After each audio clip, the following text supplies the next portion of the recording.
కానీ అరవింద్ గారు నమస్తే సార్. నమస్తే అండి. ఏంటి పరిస్థితి? ఎందుకంటే టార్గెట్ చేస్తున్నారట కాంగ్రెస్ ని. మీరు 10 సంవత్సరాలు పాలించారు, ఒక 5 సంవత్సరాలు వాళ్ళు పాలించినవరా? అయ్యో సార్, ముందుగా మీకు ప్యానెల్లో ఉన్నటువంటి పెద్దలందరికీ మనసు నిండా దండాలు సార్. నమస్కారాలు. Good afternoon. Good afternoon. Telangana రాష్ట్రంలో కొత్తగా కొలువుదీరినటువంటి ప్రభుత్వం ఏర్పడ్డ తర్వాత ఏం జరుగుతా ఉన్నాయి అనేటువంటి విషయాన్ని చిన్న పిల్లోడి నుంచి ప్రారంభిస్తే పండు ముసలోళ్ళ వరకు అందరికీ తెలుస్తారు. తెలంగాణ రాష్ట్రంలో ఇవాళ కుంభకోణాలు, విధ్వంసం, తెలంగాణ అంధకారము అనేటువంటి విషయం తప్పకుండా ఎవరిని అడిగినా కూడా చెప్తారు. ఇవాళ సరే ఏమైందో మరి బట్టి గారు ఈ రకంగా మాట్లాడినరు, కానీ తను ఆధారాలతో పాటు రేవంత్ రెడ్డి గారు తర్వాత వాళ్ళ సంబంధించినటువంటి బావమరిది ఎవరైతే ఉన్నారో ఆయన ప్రభుత్వం ఏర్పడ్డ 2 నెలల నుంచి ఆ సింగరేణిలో ట్విస్ట్ వేసి ఆయన కూర్చున్నాడు అనేటువంటి విషయాన్ని ఆయన విశ్వసనీయ వాళ్ళ వర్గాలకు కూడా చెప్పినటువంటి నేపథ్యం ఉంది. అంతేకాకుండా వాళ్ళ అధిష్టానమైనటువంటి రాహుల్ గాంధీ గారికి కూడా ఆధారాలతో ఆయన ఫిర్యాదు చేస్తాను అనేటువంటి విషయాన్ని కూడా కొందరితో మాట్లాడుకున్నటువంటి మాటలు కూడా ఉండే.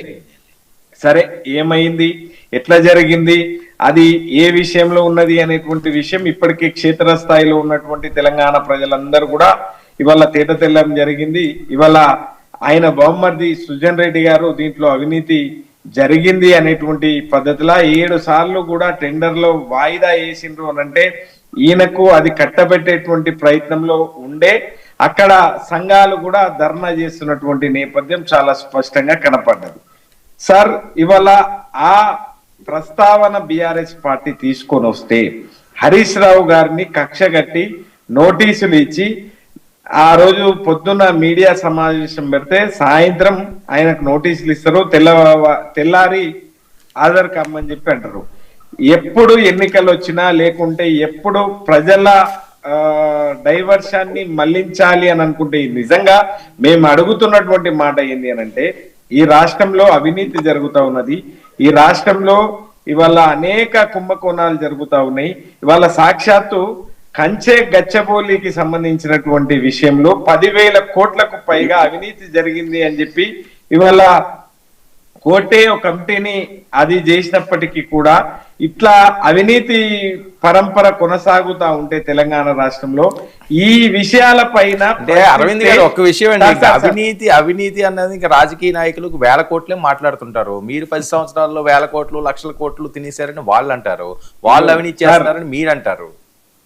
సార్ ఇవాళ ఆధారాలతో హరీష్ రావు గారు ఆధారాలతో సహా ఇవాళ కేంద్రానికి లేఖ రాసినటువంటి పరిస్థితి కూడా ఉంది. అంతేకాకుండా సోలార్ కు సంబంధించి గోల్డీ సోలార్ ప్రైవేట్ లిమిటెడ్ కి సార్ ఇంకో అవినీతి 540 కోట్ల అవినీతి ఎట్లా జరుగుతుందో కూడా కేటీఆర్ హరీష్ రావు గారు చాలా స్పష్టంగా వివరించారు నిన్న.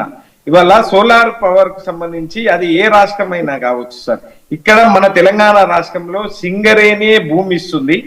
సింగరేణిలో 1 మెగావాట్కు 3,50,00,000 రూపాయలు అయితే సార్, 1 మెగావాట్కు సోలార్ 1 మెగావాట్కు 3,50,00,000 అయితే అది వేరే రాష్ట్రాలల్లో 3,04,00,000కే వేరే రాష్ట్రాలు భూమి వాళ్ళు ఇచ్చినాక కూడా 1 మెగావాట్కు 3,05,00,000 నుంచి వేరే రాష్ట్రాలు తీసుకుంటాయి.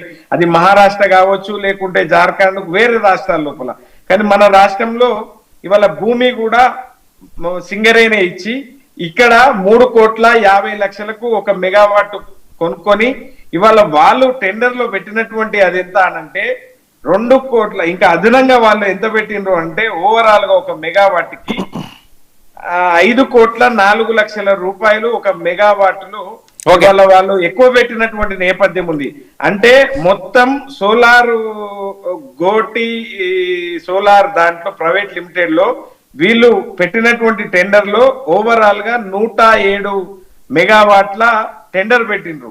దీంట్లో ఒక టెండర్ కి 2,04,00,000 రూపాయలు అదనంగా పెట్టినరు వీరు. అంటే ఓవరాల్ గా వీళ్ళు 214 కోట్ల అదనంగా పెట్టినటువంటి ఆధారాలు ఇవాళ కేంద్రానికి పంపినటువంటి నేపథ్యం చాలా స్పష్టంగా కాదండి. దానికి కేంద్ర మంత్రి కదా, కేంద్ర మంత్రి కిషన్ రెడ్డి గారే చూడాల్సిన అవసరం ఉంది కదా.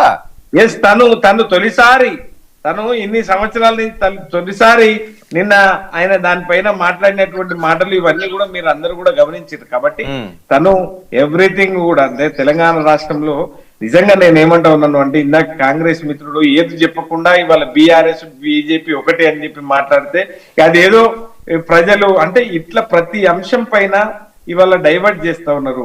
ఈ 2 సంవత్సరాల లోపల ఏమైనా డెలివరీ జరిగిందా? ఈ 2 సంవత్సరాల నుంచి మీరిస్తాం అన్నటువంటి హామీలు ఏదైనా డెలివరీ జరిగిందా అనేటువంటి విషయాన్ని ప్రశ్నించేటువంటి క్రమంలో ఇట్లాంటి ఇబ్బందులు పెడితే, సిట్టుల పేరు మీద ఇట్లాంటి ఇబ్బందులు పెడితే మాకు పోరాటాలు ఏం కొత్త ఏం కావు, ఉద్యమాలు ఏం కొత్త ఏం కావు, అట్లా కేసులు ఏం కొత్త ఏం కావు అనేటువంటి విషయాన్ని చాలా స్పష్టంగా కేటీఆర్ గారు చెప్పడం జరిగింది. ఏది ఏమైనా ఎన్ని కక్షపూరితమైనటువంటి చర్యలు మీరు చేపట్టినా ప్రజల పక్షంగా వీరోచితంగా పోరాడడానికి బీఆర్ఎస్ పార్టీ మీరు వాళ్ళ మీద కక్ష సాధింపు చేస్తున్నారు కదా, వాళ్ళు మాట్లాడేది వాళ్ళు మీ మీద కక్ష సాధింపు కాదు, మీరు వాళ్ళ మీద కక్ష సాధింపు చేస్తున్నారు అధికారంలో ఉన్నారని వాళ్ళ మీద బురద జల్లుతున్నారని కదా వాళ్ళు మాట్లాడేది. ఇదే సార్ ఇవాళ బట్టి గారు ఏదో మాట్లాడతాడు అని అనుకున్నారు, మరి దావోస్కి వెళ్ళి రేవంత్ రెడ్డి గారు ఏం మాట్లాడినరో కానీ ఇవాళ ఇట్లాంటి ప్రయత్నం ఇవాళ మేము ఆధారాలు ఉన్నాయి ఇవి ఇట్లా జరిగింది అనేటువంటి విషయాన్ని ప్రతిదీ పాయింట్ టు పాయింట్ మేము చెప్తా ఉంటే మళ్ళీ ఉల్టా మా మీద మాట్లాడడం అంటే ఇది ఎంతవరకు సమంజసమో కూడా ఒకసారి ఆలోచించాల్సినటువంటి